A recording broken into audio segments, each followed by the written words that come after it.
Conclusion, André?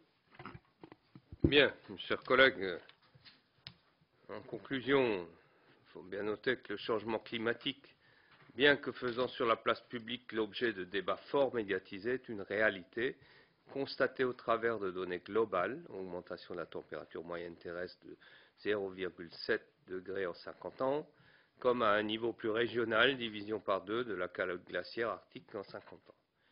S'il existe actuellement des incertitudes et divergences entre scientifiques quant au rythme de l'accélération du phénomène dans les 50 à 100 prochaines années, cela ne doit pas freiner la prise en considération de l'impact des risques inhérents au changement climatique. Comme vous avez pu le voir, il y a des approches très différentes d'une région du monde à l'autre. Les conséquences du changement climatique en matière de sécurité et de défense sont un enjeu fondamental dont les pouvoirs publics doivent se saisir d'urgence.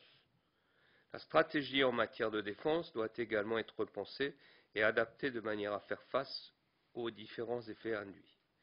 Si aux États-Unis, le réchauffement climatique est devenu un enjeu stratégique majeur, cela n'est pas envisagé aussi clairement en Europe, où le débat demeure encore largement entre les mains des scientifiques. Or, anticiper et planifier le monde de demain relève bien de la responsabilité du politique. Dans ce nouveau domaine, la mutualisation des renseignements et des actions est indispensable.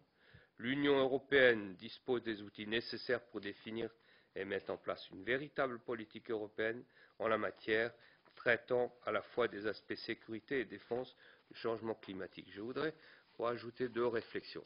Simple exemple que vous trouvez dans le rapport, l'eau.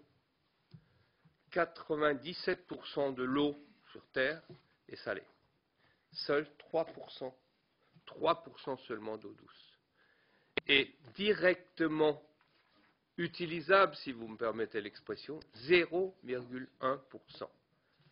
S'il fallait encore d'autres chiffres pour démontrer combien il est urgent, par exemple, entre autres, de faire attention à l'eau, je ne parle pas évidemment de l'air, ça me paraît évident, vous aurez beaucoup de chiffres.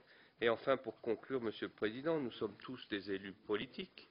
Eh bien, la seule vraie question qu'il faudrait se poser, c'est quel monde voulons-nous laisser à nos enfants et petits-enfants?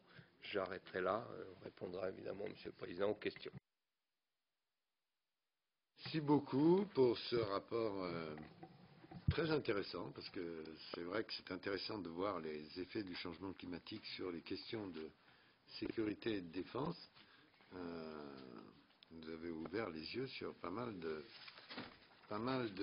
réflexions.